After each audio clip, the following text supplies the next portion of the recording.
Hi friends, అందరికీ నమస్కారం. Welcome to my channel. రైతులకైతే శుభవార్తను అందించింది ప్రభుత్వం. ఖాతాల్లో 15,000 జమ చేస్తుంది. అయితే చివరి తేదీ గురించి మనం ఈ వీడియోలో పూర్తిగా తెలుసుకుందాం. వీడియోని ఎక్కడ కూడా స్కిప్ చేయకుండా పూర్తిగా చూడండి.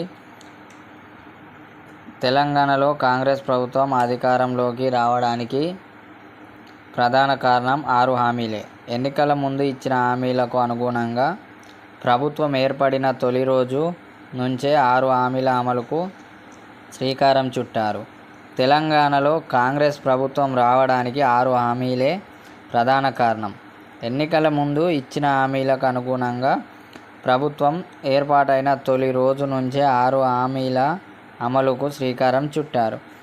6 ఖత్రీలతో మహాలక్ష్మి ఖత్రీ ప్రారంభించిన కాంగ్రెస్ ప్రభుత్వం క్రమంగా 5 ఖత్రీలను అమలు చేస్తోంది. కానీ ఈ 6 హామీల ఉప పథకం రైతు భరోసా ద్వారా రైతులకు ఏడాదికి ఎకరాకు 15,000 ఇస్తున్నారు.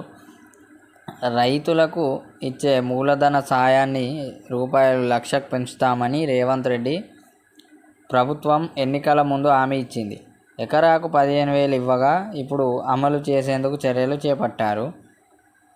ప్రస్తుతం రైతు బంధు ద్వారా ఎకరాకు 10,000 రైతుల ఖాతాకు అందజేస్తున్నారు. ఇందుకోసం మరో 5,000 పెంచి రైతుల ఖాతాలో 15,000 జమ చేస్తారు. కానీ తెలంగాణలో మాత్రం లోక్సభ ఎన్నికలు ముగిసిన ఓట్ల లెక్కింపు వరకు కోడ్ ఉంటుంది. ఈ ఎన్నికల కోడ్ పూర్తయిన వెంటనే ఈ డబ్బు జమ చేయబడుతుంది. వచ్చే వానాకాలం నుంచి రైతు భరోసా కింద ఎకరాకు 15,000 ఇస్తామని ఇటీవల వ్యవసాయ శాఖ మంత్రి తుమ్మల నాగేశ్వరరావు ప్రకటన చేసిన సంగతి తెలిసిందే.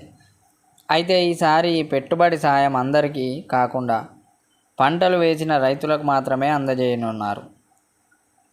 రైతుకు ఈసారి రైతు భరోసా ఇవ్వనున్నారు. కానీ కౌలుదారు రైతు నుండి అఫిడవిట్ తీసుకోవాలి. మరియు అలా చేసిన వారికి మాత్రమే వాగ్దానం చేసి డబ్బు ఇస్తుంది. అన్ని పార్టీలతో పాటు రైతు సంఘాల అభిప్రాయం తీసుకొని శాసనసభలో రైతు సంఘాలపై చర్చిస్తున్నారు. దీంతో పాటు రైతు రుణమాఫీ పథకాన్ని పటిష్టంగా అమలు చేస్తామని మంత్రి తుమ్మల నాగేశ్వరరావు చెప్పారు.